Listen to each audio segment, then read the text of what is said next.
Good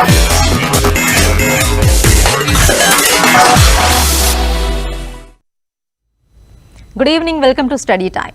doctor కావాలని, వృత్తిలో విజయాలు సాధించాలని మన దేశంలో లక్షల మంది విద్యార్థులు కలలుకుంటారు. కానీ ఇక్కడ మెడికల్ సీట్లు తక్కువగా ఉండి పోటీ ఎక్కువగా ఉండడంతో విదేశాల్లో ఎంబీబీఎస్ పూర్తి చేయాలని కోరుకుంటారు.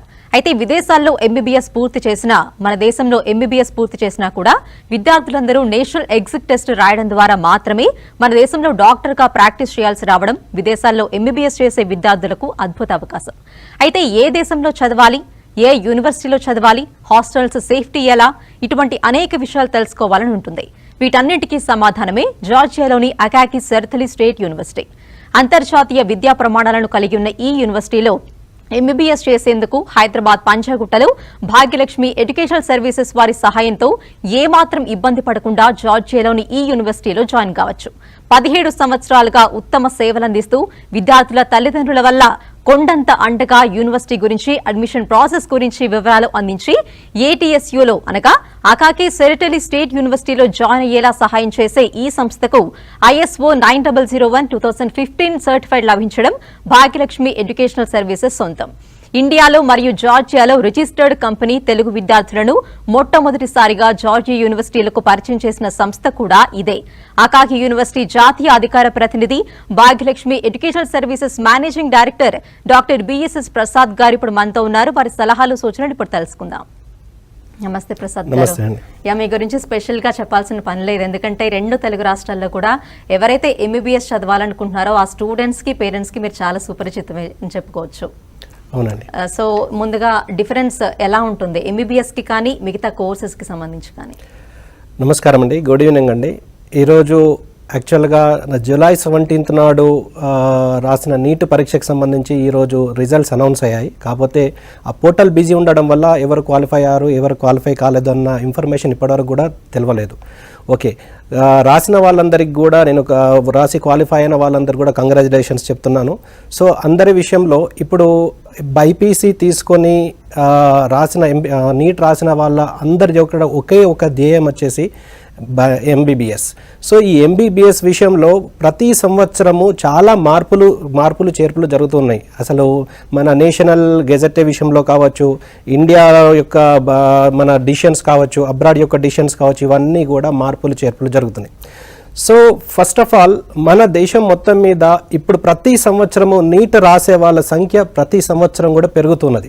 సో గత 4 సంవత్సరాల్లో చూసుకుంటే 2017-18లో 9 నుంచి 11 లక్షలకు వాళ్ళ సంఖ్య ఇప్పుడు 18,66,000 మంది రాశారండి. ఈ నీట్ పరీక్ష రాయడం 18,66,000 మంది రాశారు.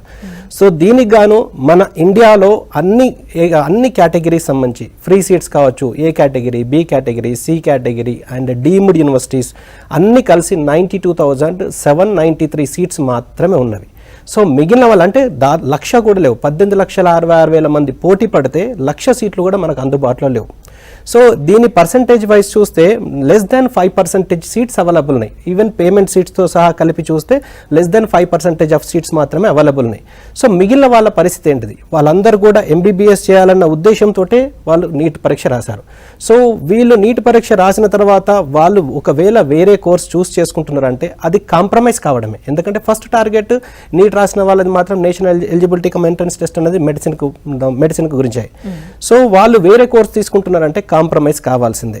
సో కాంప్రమైజ్ కావాల్సిన అవసరం ఏంది? సపోజ్ నా దగ్గర ఒక పేరెంట్ దగ్గర, ఒక స్టూడెంట్ దగ్గర బడ్జెట్ ఒక 20 లక్షలు plus are minus 1 or 2 lakhs ఉన్నాయి. అతను ఎంబీబీఎస్ చేయించడానికి అంతకంటే ఎక్కువ బడ్జెట్ లేదు. సో అతనికి ఇండియాలో చదవడానికి అవకాశం ఉన్నదా? లేదు కదా. సో 20 లక్షలలో 1 సంవత్సరానికి కూడా ఫీజు కాదు. ఇక్కడ బి కేటగిరీ, ఏ కేటగిరీ ఫ్రీ సీట్స్ తర్వాత బి కేటగిరీ సెలెక్ట్ చేసుకుంటే 60 నుంచి 70 లక్షల వరకు బి కేటగిరీ, అది కూడా కాంపిటీషన్లో వస్తే. దాని తర్వాత సి కేటగిరీ వచ్చేసి 23,15,000. అంటే టోటల్గా కోర్స్ ఫీజు వచ్చేసి 1,10,00,000. తో అందరితోటి పాసిబుల్ అయ్యే పరిస్థితి అసలే లేదు.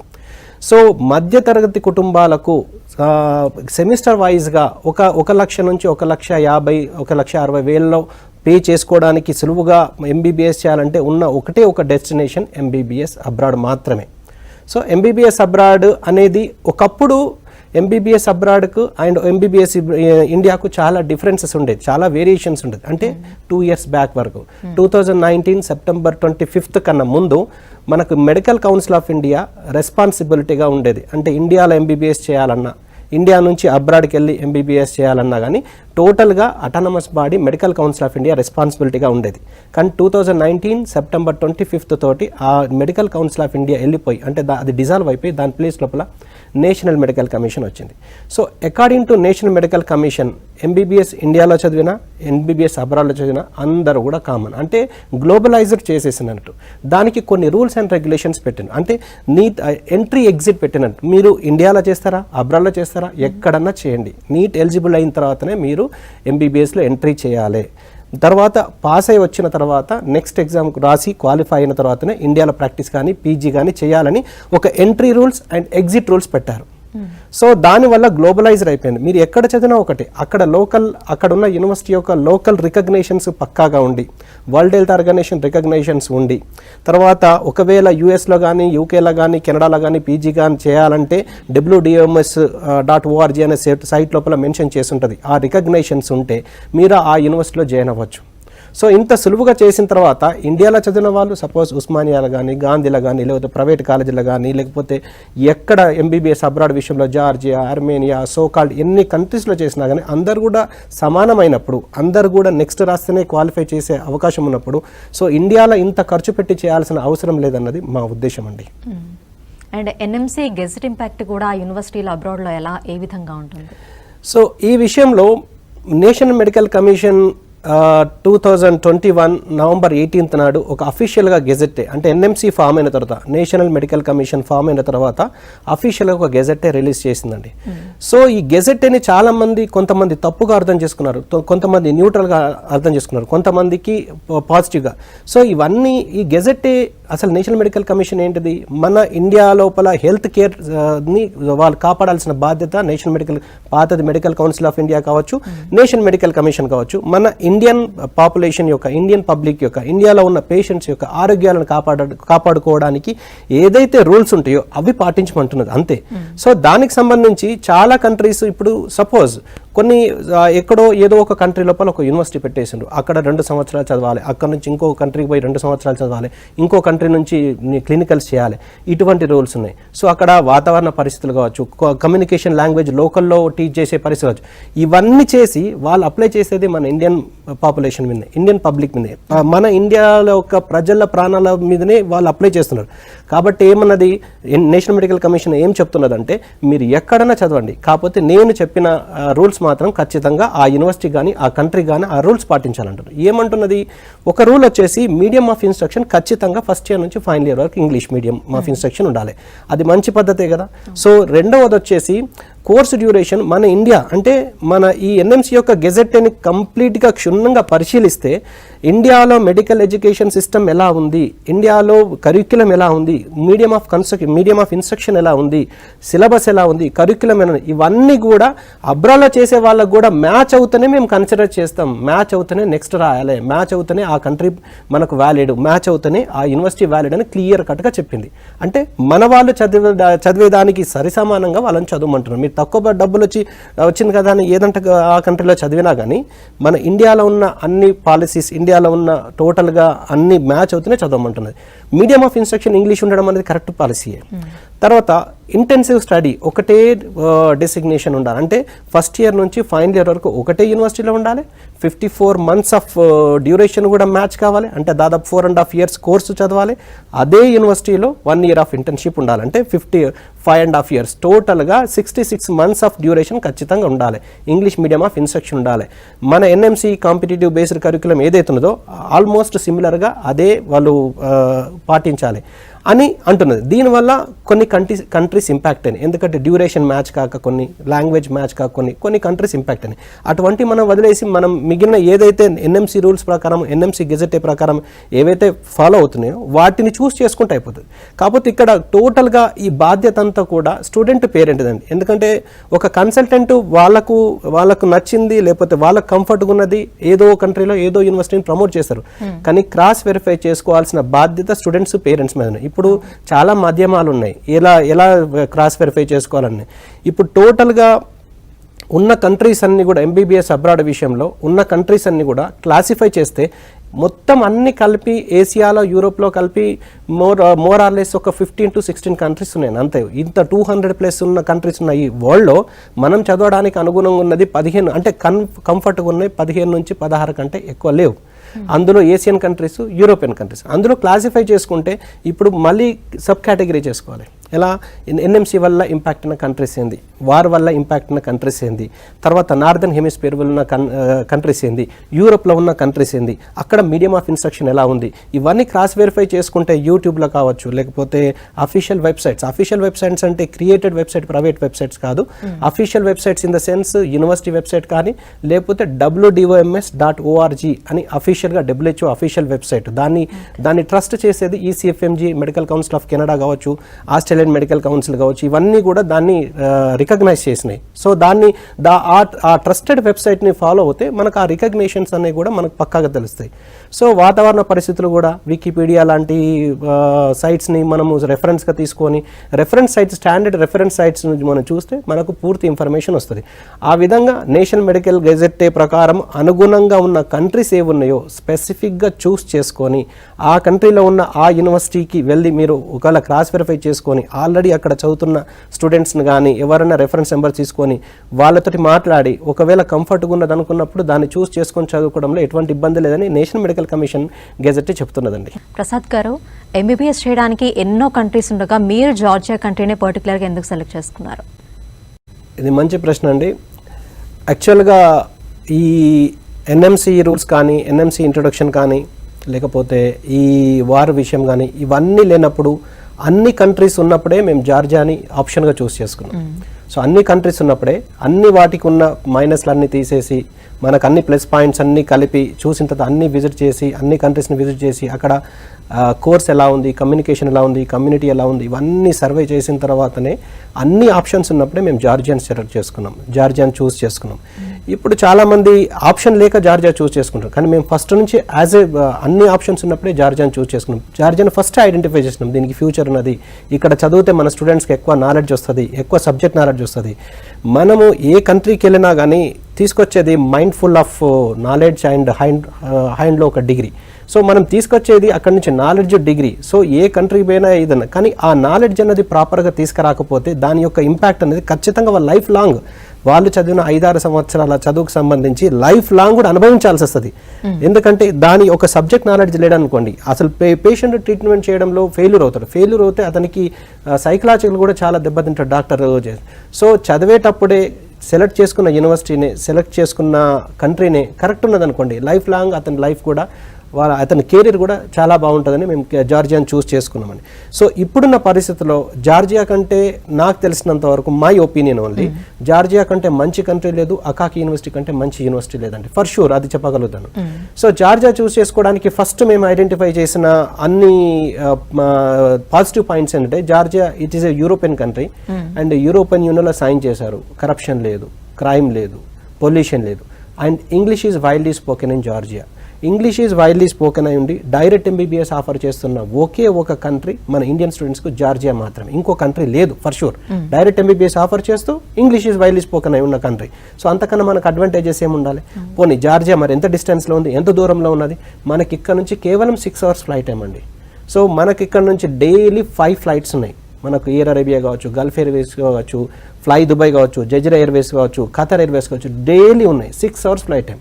మార్నింగ్ ఎక్కినట్టు గుడ్ మార్నింగ్ చెప్పిన తర్వాత దిగిన తర్వాత కూడా గుడ్ మార్నింగ్ కానీ గుడ్ ఆఫ్టర్నూన్, గుడ్ ఈవినింగ్లు ఉండవు. అంత ఈజీ ట్రాన్స్పోర్టేషన్ ఉన్నది. సో మార్నింగ్ ఒకవేళ ఇండియాకి రావాలనుకుంటే ఈ నైట్ వరకు, ఈవినింగ్ వరకు ఉంటాడు, ఈవినింగ్ అనుకుంటే మార్నింగ్ వరకు, ఇంత సింపుల్గా ట్రాన్స్పోర్టేషన్ ఉంది. సో ఈ వెరీ ఈజీ ట్రాన్స్పోర్టేషన్ అది. ఇంకొకటి వచ్చేసి ఇంటర్నేషనల్ ఇమిగ్రేషన్ కానీ డిపార్చర్ కానీ హైదరాబాద్ ఇంటర్నేషనల్ ఎయిర్పోర్ట్ నుంచే. సో ఎక్కడో కలకత్తానో, ఢిల్లీనో, వేరే ఎక్కడికో లోకల్ సిటీకి వెళ్ళాలంటే అక్కడికి మళ్ళీ ట్రైను, బస్సు, అక్కడికి సెండ్ ఆఫ్ చేయడానికి పేరెంట్స్ కానీ లేకపోతే ఎవరన్నా వచ్చి ఇదంతా ఏం లేదు, డైరెక్ట్ హైదరాబాద్ ఇంటర్నేషనల్ ఎయిర్పోర్ట్ అంటే very much convenient to Andhra Pradesh and Telangana students.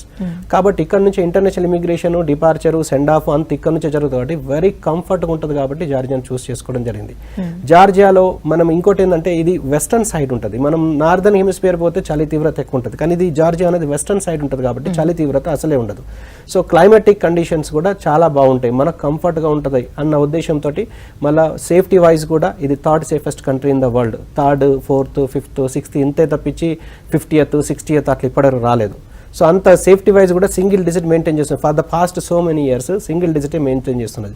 So అందుకనే మేము జార్జియాను చూస్ చేసుకోవడం జరిగింది. సో అప్పటికైనా ఇప్పటికైనా కానీ జార్జియాకు మాత్రమే MBBS అబ్రాడ్ చేయడానికి మంచి స్కోప్ ఉన్నది నా ఉద్దేశం అండి. ఓకే, అండ్ జార్జియాలో కూడా పర్టికులర్గా అకాకి సెరటెల్లి స్టేట్ యూనివర్సిటీని ఎందుకు సెలెక్ట్ చేసుకున్నారంటే ఏం చెప్తారు?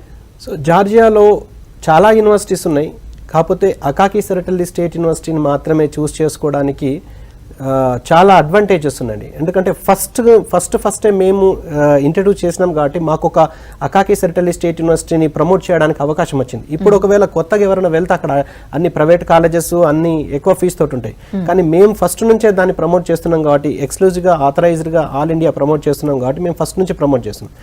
సో ఈ అకాకి సెరటెల్లి స్టేట్ యూనివర్సిటీ చూస్ చేసుకోవడానికి గల ముఖ్య కారణం ఏంటంటే, ఇందులో ఇది WHO World Health Organization recognised which is mandatory అది. దాని తర్వాత పాత మెడికల్ కౌన్సిల్ ఆఫ్ ఇండియా కానీ కొత్తది నేషనల్ మెడికల్ కమిషన్ కానీ ఇది రికగ్నైజ్డ్ ఉంది. అన్నిటికన్నా ఇంపార్టెంట్ ECFMG USA రికగ్నైజ్డ్. అంటే ఇది ఉంటేనే మనము US లోపల PG చేయడానికి అవకాశం ఉంటుంది. ఒకవేళ మనం చదువుతున్న యూనివర్సిటీకి ECFMG USA రికగ్నైజేషన్ లేకపోతే US లో PG చేయడానికి ఆప్షన్ లేదు.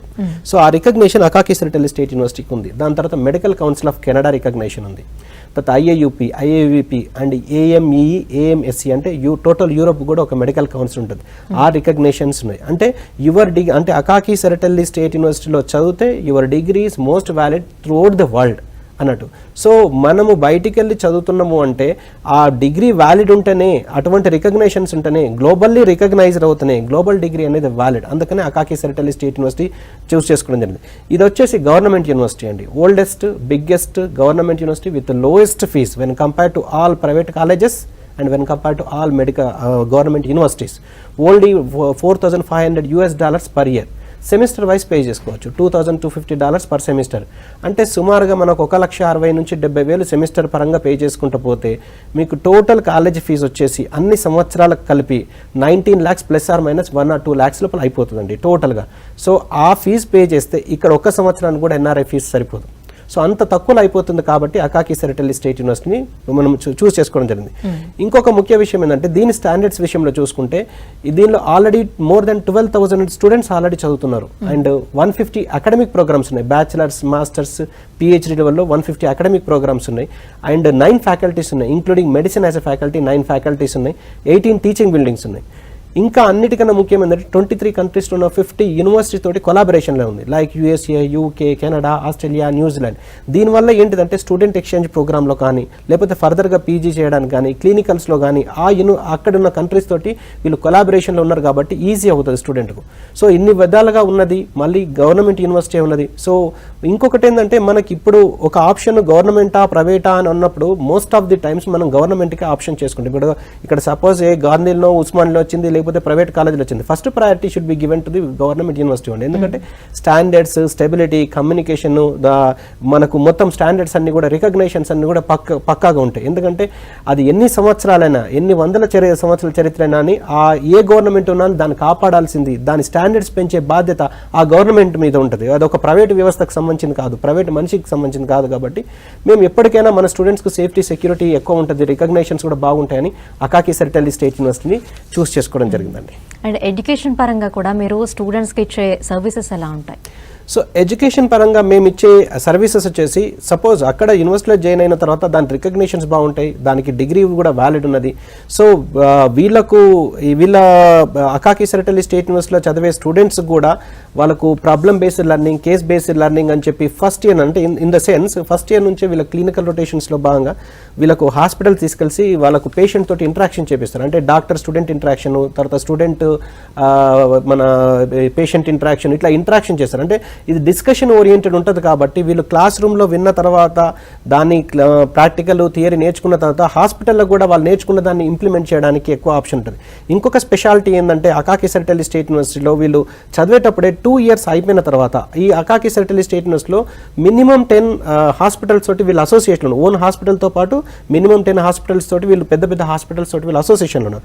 సో ఒక హాస్పిటల్, ఒక మంచి హాస్పిటల్ లోపల వీళ్ళు 6 months ట్రైనింగ్ తీసుకుంటే, మన స్టూడెంట్స్ అకాకి సెరిటెల్లి స్టేట్ యూనివర్సిటీలో చదివే స్టూడెంట్స్ 6 months ట్రైనింగ్ తీసుకుంటే వాళ్ళకు ఒక సర్టిఫికేట్ ఇస్తారు.